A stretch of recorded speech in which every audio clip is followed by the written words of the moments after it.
৮ দফা দাবিতে ঠাকুরগাঁওয়ে বিক্ষোভ সমাবেশ ও মানববন্ধন করেছে সংখ্যালঘু অধিকার আন্দোলনের সাধারণ শিক্ষার্থীরা। আজ দুপুরে শহরের অপরাজয় ৭১ থেকে একটি বিক্ষোভ মিছিল বের করে শহরের প্রধান প্রধান সড়ক প্রদক্ষিণ করে চৌরাস্তায় এসে শেষ হয়। বিক্ষোভ শেষে সমাবেশে বক্তারা বলেন, সারা দেশের মধ্যে উত্তরবঙ্গ শান্তিপ্রিয় এলাকা আজ সংখ্যালঘুদের জন্য অশান্তিপূর্ণ হয়ে উঠেছে। রাতের বেলা আমাদের ঘরে আগুন দেওয়া হচ্ছে, আমরা শান্তিতে ঘুমাতে পারি না। এই ঘটনার সাথে জড়িত দুষ্কৃতিকারীদের বিরুদ্ধে আইনগত ব্যবস্থা সহ ৮ দফা দাবিতে আমরা রাজপথে নেমেছি। আমাদের দাবি মেনে না নেওয়া পর্যন্ত আমরা রাজপথ ছাড়ব না।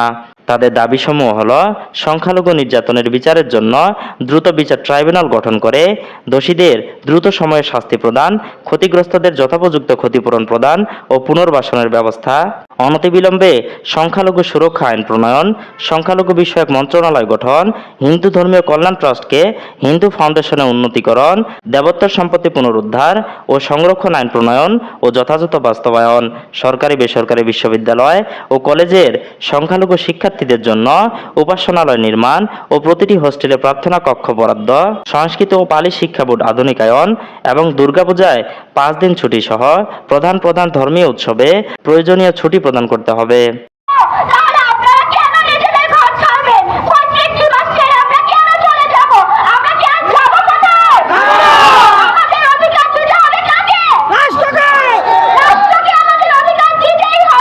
আমরা একত্র হয়েছি কি জন্য? সংখ্যালঘুদের উপরে নির্যাতন ও হামলার বিরুদ্ধে প্রতিবাদের জন্য। তো আমাদের শুধু একটাই দাবি সবসময় থাকবে, আমাদের ৮ দফা দাবি, আমাদের ৮ দফা দাবি পূর্ণ পর্যন্ত আমরা রাজপথে থাকবো, আন্দোলন করবো, চলছে এবং চলবে। আমার উপদেষ্টা ডক্টর ইউনূসের সাথে সম্মতি প্রকাশ করছি, কিন্তু একই সাথে আমরা বলতে চাই, আমরা সংখ্যালঘু কথাটা আমাদের অনেক কষ্টে আমরা উচ্চারণ করি। আমরা বাধ্য হয়েছি আজকে আমাদের সংখ্যালঘু পরিচয় দিতে। আমি আরো বলতে চাই, এই যে মা বাবারা, আপনারা ভয় পাবেন না, দেশের সমস্ত ছাত্র সমাজ আপনাদের পাশে আছে। আমরা একসাথে রাজপথে যুদ্ধ করবো, শরীরে এক বিন্দু রক্ত থাকা পর্যন্ত আমরা যুদ্ধ করবো। আপনারা ভারতে যাবেন না, ভারতে যাওয়ার কোনো সমাধান না। আমরা যতক্ষণ পর্যন্ত ছাত্র সমাজ আছি, আমরা থাকবো, আমরা আপনার পাশে থাকবো।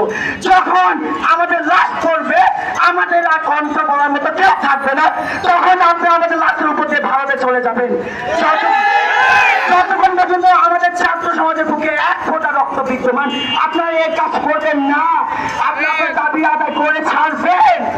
আমাদের কাছে সর্বশেষ তথ্য মতে ১১৭টি পরিবার ক্ষতিগ্রস্ত হয়েছে শুধুমাত্র সংখ্যালঘু হওয়ার কারণে। আমাদের কাছে স্পষ্টভাবে প্রতিমান হয়েছে, শুধুমাত্র নির্যাতন চালিয়ে সংখ্যালঘুদের দেশ ছাড়া করার জন্য কতিপয় সন্ত্রাসী গোষ্ঠী আমাদের মানুষদের পেছনে লেগেছে। অগ্নিসংযোগ, ভাঙচুর যা এখনো চলমান রয়েছে।